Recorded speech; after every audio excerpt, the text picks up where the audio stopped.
Innal hamdalillah nahmaduhu wa nasta'inuhu wa nastaghfiruh wa natubu ilayhi wa na'udzu bihi min shururi anfusina wa min sayyiati a'malina may yahdihillahu fala mudilla lahu wa may yudlil fala hadiya lahu. Asyhadu an la ilaha illallah wahdahu la syarika lahu wa asyhadu anna Muhammadan abduhu wa rasuluhu la nabiyya wa la rasula ba'dah. Allahumma salli wa sallim wa barik ala hadha nabiyil karim wa ala alihi wa sahbihi ajma'in. Amma ba'd. Fa ya ibadallah usikum wa nafsi bi taqwallah faqad fazal muttaqun. Faqala azza min qail ya ayyuhalladhina amanu taqullaha haqqa tuqatih wa la tamutunna illa wa antum muslimun. Wa qala aidan ya ayyuhalladhina amanu taqullaha wa qulu qawlan sadida yuslih lakum a'malakum wa yaghfir lakum dhunubakum wa may yuti'illaha wa rasulahu faqad faza fawzan 'azima.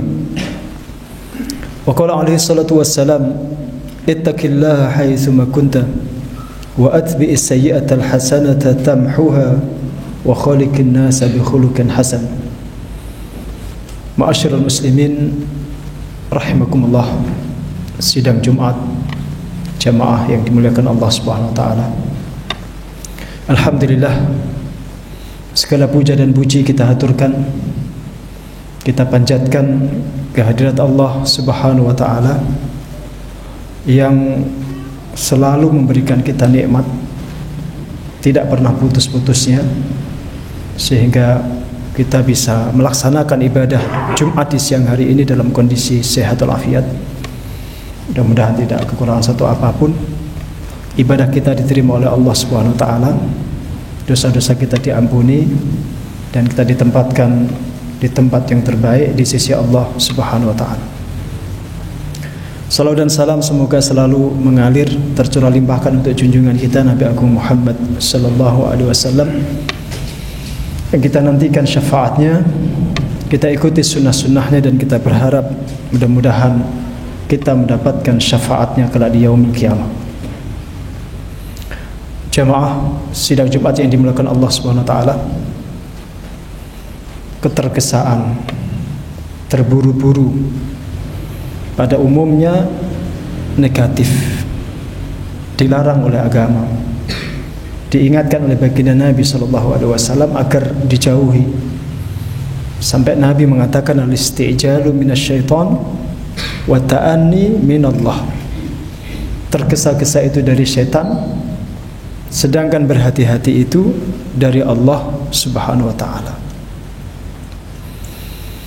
Allah juga pernah menegur para sahabat, khususnya seorang sahabat yang diutus Nabi untuk menarik harta zakat. Kemudian terjadi kesalahpahaman, dan dia menyampaikan informasi kepada Nabi kalau kaum yang didatangi itu tidak mau bayar zakat, tidak mau memberikan sedekahnya, menolak dan membangkang. Sebelum Nabi SAW mengambil satu keputusan, Allah Subhanahu wa taala menurunkan satu ayat di surah Al-Hujurat ayat yang ke-6 agar Nabi SAW berhati-hati, melakukan konfirmasi, cek and recheck, memperjelas keadaan dan kondisi. Allah mengatakan ya ayyuhalladzina amanu in ja'akum fasiqun binaba'in fatabayyanu an tusibu qauman bijahalatin fatusbihu ala ma fa'altum nadimin. Wahai orang yang beriman, jika datang kepada kalian orang yang fasik dengan membawa satu berita yang besar, berita yang akibatnya besar, maka tabayunlah, cek and rechecklah, konfirmasilah, agar kalian tidak menimpakan satu urusan kepada suatu kaum, lalu karena sebab urusan itu kalian akan menyesal. Maka Rasul kemudian mengutus Khalid untuk melakukan cek and recheck. Ternyata kondisi kaum sebaliknya. Mereka justru menunggu-nunggu sangat bersukacita dengan utusan yang diutus Nabi untuk mengambil zakat mereka. Andai Rasulullah tergesa-gesa mengambil satu keputusan kemudian memerangi mereka, maka yang terbunuh akan sekian banyak, akan banyak nyawa melayang, bahkan akan mencoreng nama dan kehormatan Nabi Shallallahu Alaihi Wasallam sebagai pemimpin di Madinah. Tapi jemaah, tidak semua ketergesaan itu negatif. Tidak semua sikap terburu-buru itu dilarang. Ada ketergesaan, ada sifat terburu-buru, ada bercepat-cepat, bergegas-gegas yang bahkan diperintahkan agama. Saya ambil satu contoh. Kalau dalam urusan taubat, meninggalkan maksiat, tidak boleh kita tunda-tunda, tidak boleh kita menunggu-nunggu, tidak boleh kita berlambat-lambat, harus cepat, cepat dan cepat. Karena kita tidak tahu kapan kematian dan maut itu datang kepada kita. Maka Allah Subhanahu wa taala berfirman, "Wasari'u ila maghfiratin min rabbikum wa jannatin 'arduha as-samawati wal ardu u'iddat lil muttaqin." Bergegaslah kalian menuju ampunan dari Tuhan kalian dan surga yang luasnya seluas langit dan bumi disediakan Allah untuk orang-orang yang bertakwa. Jadi urusan taubat, meninggalkan maksiat, bahkan urusan apapun yang bisa mengantarkan kita ke surga Allah, kita disuruh musaroah, disuruh cepat-cepat, disuruh bergegas, jangan ditunda-tunda, jangan kemudian kita berusaha untuk memperlambat, tidak. Termasuk Jumatan. Jumatan ini diperintahkan Allah dengan bahasa cepat-cepat. Kita tengok surat Al-Jumu'ah. Allah Subhanahu wa taala berfirman, "Ya ayyuhalladzina amanu idza nudiya lis-salati min yaumil jumu'ati fas'au ila dzikrillah wa dzarul bai'." Wahai orang yang beriman, jika telah diserukan kepada kalian untuk ibadah di hari Jumat, maka bergegaslah kalian. Fas'au ila dzikrillah, bergegaslah kalian untuk mengingat Allah. Wa dzarul bai', dan tinggalkan jual belimu, tinggalkan urusanmu, tinggalkan bisnismu, tinggalkan kesibukanmu. Dzalikum khairul lakum in kuntum ta'lamun. Yang demikian itu lebih baik bagimu jika kamu mengetahui, tahu hakikat bahwa keuntungan itu keuntungan ukhrawi, kesuksesan itu kesuksesan di akhirat, bukan keuntungan duniawi, bukan kesuksesan di dunia, tapi keuntungan di akhirat. Maka kita disuruh cepat-cepat, disuruh bergegas, tidak boleh berlambat-lambat. Bahkan Allah Subhanahu wa taala mencela orang-orang munafik yang ketika berangkat untuk menuju sholat berjamaah, mereka berangkat dengan malas-malasan. Allah ceritakan sifat dan tabiat mereka itu di surat An-Nisa. Allah mengatakan, wa idza qamu ila salati qamu kusala. Dan mereka itu orang-orang munafik kalau bangkit untuk sholat, berdiri untuk sholat, mereka bangkit dengan malas-malasan. Kata para ulama, mereka berleha-leha, bersantai-santai, berlambat-lambat hingga waktu sholat habis, baru mereka melakukan sholat secepat kilat. Maka Allah Subhanahu wa taala juga mengingatkan, ara'aita alladhi yukadzibu bid-din fadzalika alladhi yad'u'ul yatim wa la yahuddu 'ala ta'amil miskin fawailul lil musallin alladzina hum 'an salatihim sahun. Siapa orang yang melalaikan salat itu, yang menunda-nunda salat hingga ketika waktu salat habis mereka baru berdiri, kemudian rukuk sujud seperti burung gagak mematok-matok bangkai. Yang penting gugur kewajiban. Tidak. Orang beriman faham betul bahwa sebaik-baik urusan itu adalah urusan yang menyampaikan kita kepada ridha Allah Subhanahu wa taala, yang memudahkan kita untuk mendapatkan surga Allah Subhanahu wa taala. Oleh karena itulah kemudian diperintahkan kita bercepat-cepat. Contoh yang lain, ada seorang sahabat namanya Handalah. Handalah ini pernah datang kepada Abu Bakar mengadu tentang kemalasan dirinya. Bahkan dia menengarai kalau kemalasannya itu sudah mendekati sifat kemunafikan. Saking gelisahnya dia curhat. Dia konsultasi kepada Abu Bakar, "Ya Abu Bakrin laqad nafaqa Handalah." Wahai Abu Bakar, sungguh Handalah ini telah munafik.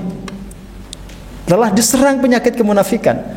Abu Bakar heran, kok ada seorang sahabat Nabi yang mulia, yang baik seperti Handalah itu menyatakan dirinya sebagai orang munafik. Ada apa dengan dirimu, wahai Handalah?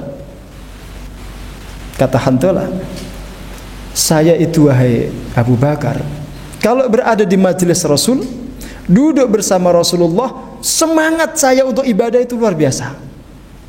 Tapi ketika saya kembali kepada istri saya, kepada anak saya, kepada keluarga saya, pelajaran Rasul itu seolah-olah saya lupakan semua. Yang terpampang hanya dunia, akhirat hilang. Oh, kalau seperti itu saya pun merasakan, wahai Handalah. Ayo bareng-bareng kita datang kepada Rasulullah. Maka kemudian mereka datang kepada Rasulullah, minta obat, minta terapi agar mereka tidak terserang kembali penyakit itu. Tapi yang menarik,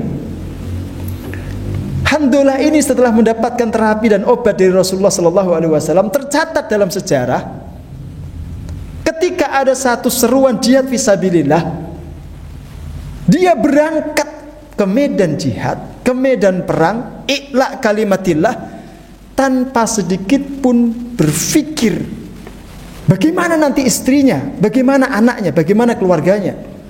Dalam sejarah disebutkan Handalah itu baru menikah, pengantin baru. Bahkan di hari itu dia baru selesai hubungan dengan istrinya, belum sempat mandi janabat, tapi berangkat ke medan jihad. Artinya dia berangkat ke medan jihad dalam kondisi junub, belum mandi janabat. Ketika jasadnya tergeletak menjadi syahid, Rasul menyampaikan satu pesan gembira kepada para sahabat. Dzakal mayit, mayit itu, Handalah itu adalah ghasilul malaikah, baru saja aku lihat dimandikan malaikat. Ini potret sahabat Nabi SAW yang ketika mendapat seruan dari Allah, mereka bergegas-gegas. Kenapa? Karena perintah Allah terkait jihad fisabilillah itu, infiru khifafan wasiqalan wajahidu fisabilillahi bi amwalikum wa anfusikum. Infiru, berangkatlah cepat-cepat kalian. Khifafan, baik dalam kondisi ringan, baik saat kalian sehat. Wasiqalan, baik ketika kalian dalam kondisi berat. Berat karena sakit, berat karena kita sedang sibuk luar biasa, juga berat karena urusan-urusan yang lain termasuk kondisi sudah lemah. Itu perintah Allah terkait dengan jihad fisabilillah. Allah pun mengatakan fafirru ilallah, bergegaslah menuju Allah, bercepat-cepatlah menuju Allah. Termasuk kalau kita mendapatkan panggilan Allah untuk berangkat ke Baitullah, untuk haji, untuk umrah, tidak boleh ditunda-tunda, tidak boleh kita cancel, tidak boleh kita berlambat-lambat, tidak boleh. Sampai-sampai Nabi mengatakan, man aradal hajja falyata'ajjal, barang siapa ingin menunaikan haji maka bergegaslah, fa innahu qad yamradul marid, karena bisa jadi kalian sakit, wa tadhiru dhallah, dan bisa jadi barang kalian hilang, wa tamussul hajjah, atau ada hajat yang mendesak sehingga uang terpakai, kalian gak jadi berangkat ke tanah suci. Disuruh cepat-cepat, tidak boleh berlambat-lambat. Termasuk jamaah sekalian, jamaah sekalian, ada satu amalan yang kita juga dianjurkan untuk cepat-cepat. Seberapapun uang yang kita punya, harta yang kita miliki, ada kewajiban infak, sedekah, zakat. Disuruh pun cepat-cepat kita mentasarrufkan harta kita itu. Tidak ada yang tahu di antara kita ini kapan dipanggil Allah Subhanahu wa taala. Tidak ada yang tahu di antara kita ini kapan ajal itu mendatangi kita. Maka kemudian Allah mengingatkan itu lewat dialog-dialog di dalam Al-Quran. Diceritakan oleh Allah, ada seorang sudah sampai di negeri akhirat, sudah sampai di akhirat, baru terbuka matanya, ternyata akhirat itu hak, surga itu nyata, neraka itu ada, barzah itu wujud. Dia minta kepada Allah agar dikembalikan ke dunia. Apa katanya? Fa as-saddaqu wa akum minas salihin. Ya Allah, kembalikanlah aku ke dunia walau sa'ah, meskipun sesaat. Sesaat saja. Apa yang akan dia lakukan? Fa as-saddaqu, saya ingin sedekah ya Allah. Wa akum minas salihin, dan saya berjanji ya Allah ingin jadi orang saleh, saya akan perbaiki hidupku. Maka para ulama mengingatkan kita, rajin-rajinlah ziarah. Karena dengan ziarah itu kamu teringat akan nikmat hidupmu itu. Ada jutaan manusia di alam barzah itu ingin dikembalikan ke dunia, hidup seperti jenengan, agar bisa beramal saleh, bisa sedekah, bisa infak, bisa zakat, bisa sholat, bisa ibadah. Mereka berharap-harap kembali ke sini, sementara kita masih di sini. Maka ini saatnya kita untuk memperbaiki sisa usia kita. Diingatkan Nabi SAW, igtanim khamsan qabla khamsin. Gunakanlah kesempatan yang 5 sebelum datangnya yang 5. Salah satunya kata Rasul, hayataka qabla mautik, waktu hidupmu sebelum kematianmu. Aku qouli hadza wa astaghfirullaha wa li muslimin fastaghfiruh innahu huwal ghafurur rahim.